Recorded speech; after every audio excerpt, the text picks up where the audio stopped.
Hello everyone. So today we will discuss about determinants of consumer buying behavior. हमने अपने previous video में consumer buying behaviour के बारे में डिस्कस किया था. आज उनके डेटरमिनेंट्स यानी कि फैक्टर जो उसे इन्फ्लुएंस करते हैं उसके बारे में डिस्कस करेंगे. So let's start. एक बार हम कंज्यूमर बिहेवियर का मीनिंग फिर से देख लेते हैं. Consumer behaviour is the study of how individual, group and organisation select, buy and use and dispose of goods and services for their satisfaction. कि क्या है कंज्यूमर बिहेवियर, किस चीज़ की स्टडी है कि अब सामान तो कोई भी परचेज़ कर सकता है ना, एक इंडिविजुअल भी कर सकता है, कोई ग्रुप ऑफ पीपल भी कर सकते हैं या ऑर्गेनाइजेशन भी कर सकती है. वो कैसे उसे सेलेक्ट करते हैं उस गुड को, फिर उसे कैसे बाय करते हैं, उसका यूज़ कैसे करते हैं, उसे डिस्पोज ऑफ कैसे कर सकते हैं, इन सब चीज़ की स्टडी करना किसके अंडर आता है? कंज्यूमर बिहेवियर के अंदर आता है. सो फैक्टर यानी कि हमारे कंज्यूमर बिहेवियर को, कि हम कैसे चीज़ को बाय करते हैं, हमारी बाइंग को कौन कौन इन्फ्लुएंस करता है, हमारे कंज्यूमर बिहेवियर को कौन कौन से फैक्टर इन्फ्लुएंस करते हैं, वो क्या होते हैं? Consumer behaviour determinants. These are the various factors which influence. Cultural factor, social factor, personal factor and psychological factor. We will discuss one by one. So first is cultural factor. Cultural factor include determinants related to the culture and subculture which influence the consumer behavior. अब name ही suggest कर रहा है कि cultural factor यानी कि जो culture से related जो फैक्टर्स हैं, कल्चर से रिलेटेड जो कैरेक्टरिस्टिक्स हैं, जो एक इंडिविजुअल के बाइंग बिहेवियर को क्या करती हैं? इन्फ्लुएंस करती हैं कि वो उस प्रोडक्ट को बाय करेगा या नहीं. वो किसके अंडर आती है? हमारी कल्चरल फैक्टर.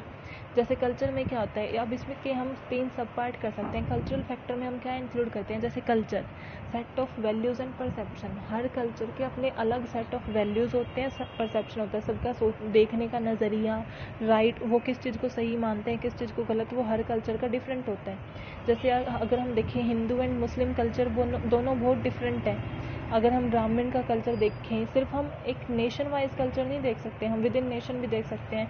पंजाबी कल्चर अलग होता है, तमिल में कल्चर अलग होता है. तो सबके कल्चर के बेस्ड क्या होती है? उनकी परसेप्शन, बाइंग बिहेवियर होता है कि जो नॉर्थ इंडियन के लोग हैं उनका कल्चर कैसा है, वो कैसी चीज़ें प्रेफर करते हैं, और साउथ इंडिया के लोग अलग चीज़ें प्रेफर करते हैं बाय एंड सेलिंग के लिए. सो क्या है? कल्चर के ऊपर बेस्ड है कि उनका कल्चर क्या है, वो किस चीज़ की, उनका परसेप्शन क्या है, उनकी वैल्यूज़ क्या है, ये सब क्या करती हैं? इन्फ्लुएंस. जैसे हम देखें अमेरिका और इंडिया का कल्चर, सो अमेरिका या इंडिया सेम तो है नहीं. अमेरिका का कल्चर इंडिया के कल्चर से टोटली डिफरेंट है. इंडिया का अगर हम देखें तो ट्रेडिशनल कल्चर है और मॉडर्न में किस में आता है? अमेरिका. सो इन दोनों की नीड अलग है. अगर इंडियन पीपल और हम अमेरिकन पीपल की नीड देखें, उनका बाइंग बिहेवियर देखें, तो दोनों डिफरेंट है. सो हमारा कल्चर क्या करता है? हमारे बाइंग बिहेवियर को अफेक्ट करता है. नेक्स्ट इज सब कल्चर. कल्चर का अगर हम एक पार्ट देखें तो वो क्या है? सब कल्चर है. जैसे नेशनैलिटी, रिलीजन, जोग्राफिकल एरिया के रिलीजन के अकॉर्डिंग हम डिवाइड कर सकते हैं कि आप किस रिलीजन से बेसिक हो, किससे आप बिलोंग करते हो, उसके अकॉर्डिंग क्या होता है कि हमारा जो बाइंग बिहेवियर है वो चेंज होता रहता है. हर रिलीजन का क्या होता है? हर रिलीजन के अंदर सब कुछ सेम नहीं होता. सबके, हर रिलीजन के डिफरेंट परसेप्शंस होते हैं, उनके सेट ऑफ वैल्यूज़, एथिक्स सब डिफरेंट होता है. जियोग्राफिकल एरिया के अकॉर्डिंग हमारी नीड चेंज हो जाती है.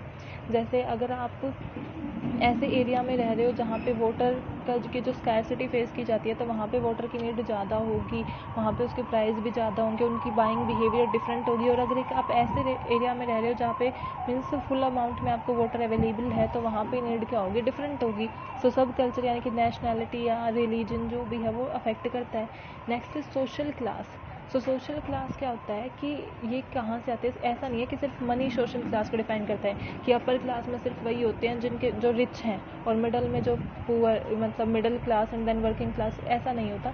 हमारी जो क्लासेस हैं वो कैसे डिफाइन होती हैं कि एजुकेशन, हमारा लाइफस्टाइल क्या है, हमारे मनी एक फैक्टर है क्लासेस का, लेकिन हमारे मनी, एजुकेशन, वेल्थ सब कुछ किसके अंडर आता है? सोशल क्लास के अंडर आता है. और सोशल क्लास का एक एडवांटेज क्या है कि वो कभी स्टेबल नहीं होती. जैसे ही मीन्स अगर एक पर्सन अभी मिडिल क्लास में है तो ऐसा नहीं है कि वो अपर क्लास में नहीं जा सकता. उसकी एजुकेशन, उसका हार्ड वर्क, उसके टैलेंट, उसकी वेल्थ, जैसे ही उसने ज़्यादा एजुकेशन अचीव की, हुई, उसने मनी अचीव किया, उसकी वेल्थ इंक्रीज हुई, तो वो क्या होगा, मिडिल क्लास से अपर क्लास में चला जाएगा। सो उसकी नीड चेंज हो जाएंगी। जो मिडिल क्लास पर्सन है उनकी नीड अलग होती है, अपर क्लास की अलग होती है। अपर क्लास वाले लग्जरियस प्रोडक्ट को ज़्यादा प्रेफर करते हैं, बट मिडिल क्लास वाले ब्रांडेड प्रोडक्ट को उतना प्रेफर नहीं करते। वो क्या है कि उनकी रिक्वायरमेंट पूरी हो जाए वैसे प्रोडक्ट होने चाहिए। सो कल्चर हमारे बाइंग बिहेवियर को अफेक्ट करते हैं। Next is social factors. अब सोशल फैक्टर क्या है, यानी कि जो सोसाइटी से रिलेटेड हों, जो सोशल फैक्टर्स हैं जो हमारे बाइंग बिहेवियर को इन्फ्लुएंस करते हैं, उसमें क्या क्या आता है, reference group, primary and secondary group, aspirational and dissociative group. अब कोई भी पर्सन है, या तो वो हमें डायरेक्टली यानी कि फेस टू फेस अगर हम उनसे मिल रहे हैं तब भी वो हमें इन्फ्लुएंस कर सकता है, या फिर इनडायरेक्टली जैसे हम फ़ोन वगैरह पे बात करते हैं, उनका मीन्स उनका रिगार्ड कि उन्हें वो प्रोडक्ट पसंद है या नहीं, वो चीज़ें हमें क्या करती हैं, इन्फ्लुएंस करती हैं। Those who influence you directly and come under membership group. जो पर्सन आपको डायरेक्टली इन्फ्लुएंस करते हैं ना, वो मेंबरशिप ग्रुप के अंदर आते हैं। अब जो आपको डायरेक्टली इन्फ्लुएंस करते हैं, यानी कि फेस टू फेस आपसे बात होती है जिनकी, और वो उनकी जो वर्डिंग्स हैं वो आपके बाइंग बिहेवियर को इन्फ्लुएंस करती हैं, वो भी दो टाइप के हो सकते हैं। उसमें होते हैं प्राइमरी एंड सेकेंडरी। जो आपको डायरेक्टली इन्फ्लुएंस करते हैं उसमें कुछ लोग ऐसे होंगे जिनसे आप रोज़ मिलते हो, आप उनके मीन्स रेगुलर टच में हो, और कुछ ऐसे हैं जिनसे आपका कभी कभी मिलना होता है। सो जिनसे आप डेली मिलते हैं वो हमारे प्राइमरी ग्रुप होते हैं, और जिनसे कभी कभी मिलते हैं वो क्या होता है, secondary group. Secondary group mostly official group होते हैं। Next is dissociative group. अब हमने देखा प्राइमरी एंड सेकेंडरी, यानी कि आप जिनसे आप रोज़ मिलते हो उन लोगों की नीड आपकी नीड को चेंज करती है। अगर उन लोगों को कुछ मीन्स जो प्राइमरी ग्रुप के पर्सन्स हैं, अगर आप उनकी नीड देखोगे तो उन्हें जो पसंद है, क्या पता आपको वो पसंद आना शुरू हो जाए, वो आपकी बाइंग बिहेवियर को इन्फ्लुएंस करेंगे। अगर आप अपने फ्रेंड के साथ शॉपिंग पे जाते हो तो उसकी नीड भी क्या करती है, मैटर करती है। उसकी जो थिंकिंग है वो भी मैटर करती है, क्योंकि आप ये तो पूछते हो कि कैसा है। अगर वो बिल्कुल ही मना कर दे कि बिल्कुल अच्छा प्रोडक्ट नहीं है, तो शायद आप बाय ना करो। सो वो क्या आपको इन्फ्लुएंस करते हैं। ऐसे ही डिसोशिएटिव ग्रुप क्या होते हैं, जो ग्रुप आपको नहीं पसंद, जो ग्रुप आप बिल्कुल लाइक नहीं करते, लेकिन हर जैसे ग्रुप का लीडर होता है वो आपको इन्फ्लुएंस फिर भी करता है। आप उस ग्रुप से बिलोंग भी नहीं करते और उससे पसंद भी नहीं करते, बट फिर भी वो क्या कर रहा है, आपके बिहेवियर को इन्फ्लुएंस करते हैं। कुछ ऐसे ग्रुप्स होते हैं, और कुछ ऐसे ग्रुप्स भी होते हैं जिनसे आप बिलोंग नहीं करते लेकिन आप उनमें जाना चाहते हो, तो वो उनकी जो नीड्स होंगी, वो जो परचेज, कुछ ऐसी चीज़ होती है जैसा आप बनना चाहते हो, तो क्या करोगे, आप उन जैसी चीज़ें प्रोडक्ट परचेज करना चाहोगे। वो आपकी क्या है, नीड को क्या करती है, इन्फ्लुएंस करती हैं। वो सब किसके अंदर आता है, सोशल फैक्टर्स के अंदर आता है। और क्या आता है सोशल फैक्टर के अंदर, कि family of orientation and family of procreation. कि फैमिली के अकॉर्डिंग, अगर आप मीन्स फैमिली ऑफ ओरिएंटेशन यानी कि आप अनमैरिड हो, और तो आपकी फैमिली क्या, आपके father mother brother sister and you. So आपकी नीड एंड डिमांड क्या होंगी, अलग होगी।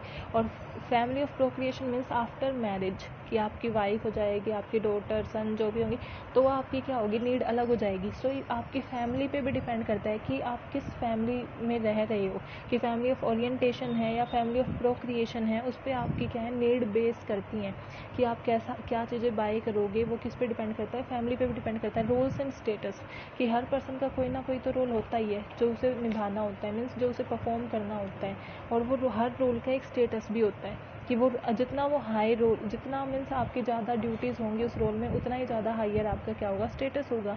सो उसके अकॉर्डिंग क्या होगी, आपकी नीड चेंज होती रहेंगी। जैसे vice president of company and manager of company both have different status.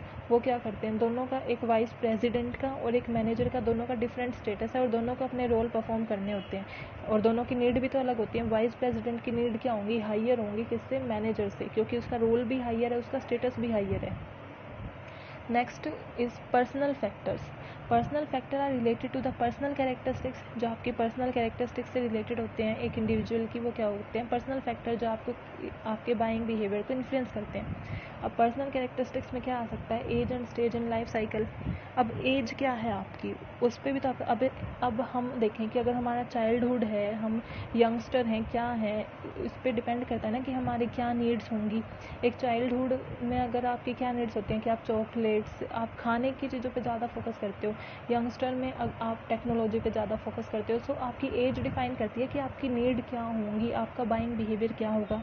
Stage in life cycle की, आप कौन से स्टेज पे हो लाइफ साइकिल की, आप अनमैरिड हो, मैरिड हो, कौन सी मीन्स स्टेज आप फेस कर रहे हो लाइफ साइकिल की, वो क्या होता है कि वो डिफाइन करता है कि आपका बाइंग बिहेवियर क्या होगा।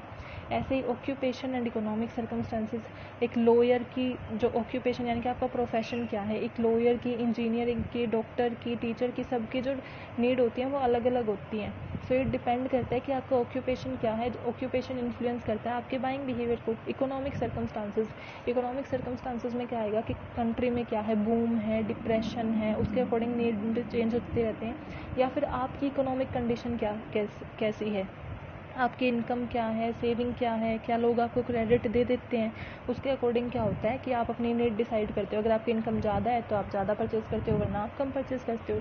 Personality and self concept. Personality क्या होता है कि आप एक पर्सनालिटी अगर देखा जाए तो क्या है कि वो क्वालिटी पर्सन की जो उसको दूसरों से अलग बनाती है। Behaviour quality of person which make him different from other, वो क्या है, हमारी पर्सनालिटी है। जैसे ऑनेस्टी है, अगर कोई ऑनेस्ट है तो वो उसकी पर्सनालिटी है कि वो उसे सबसे अलग बनाती है कि वो हमेशा सच बोलता है, वो ऑनेस्ट है। सो वो पर्सनालिटी यानी कि कई जो आपकी पर्सनालिटी है उसके अकॉर्डिंग ही आप क्या करते हो, प्रोडक्ट को बाय करते हो। आपकी पर्सनालिटी को जो सूट करता है आप वही प्रोडक्ट बाय करते हो।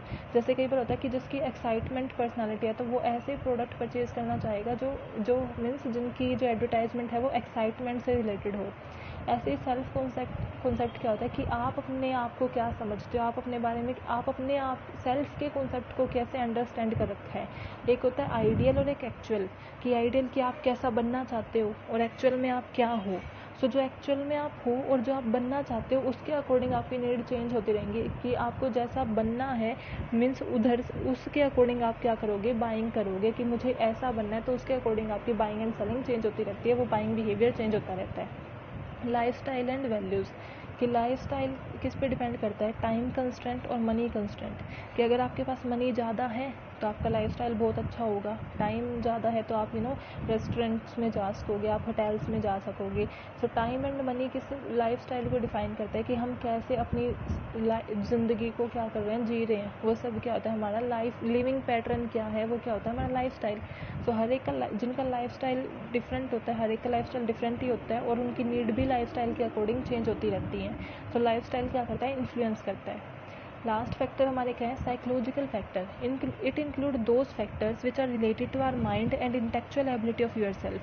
कि हमारे माइंड से रिलेटेड है, हमारी साइकोलॉजी से रिलेटेड जो फैक्टर होते हैं जो हमारे बाइंग बिहेवियर को इन्फ्लुएंस करते हैं, वो क्या है, हमारे साइकोलॉजिकल फैक्टर। जिसमें क्या आता है, motivation. Need become motivation when you want it. कि जब हमें कुछ चाहिए होता है, हमारी कोई डिमांड होती है, वांट्स होती हैं, जब हमें वो चाहिए होती है तो वो नीड ही हमारी मोटिव बन जाती है कि हमें ये लेना है। सो मोटिवेशन कि आप मीन्स आप कितना मोटिव है आपका कि उस चीज़ को परचेज़ करना है, वो क्या मोटिवेशन होती है। वो मोटिवेशन इन्फ्लुएंस करती है कि कितना आपकी मोटिवेशन है उस प्रोडक्ट को परचेज़ करने के लिए, उस प्रोडक्ट के लिए।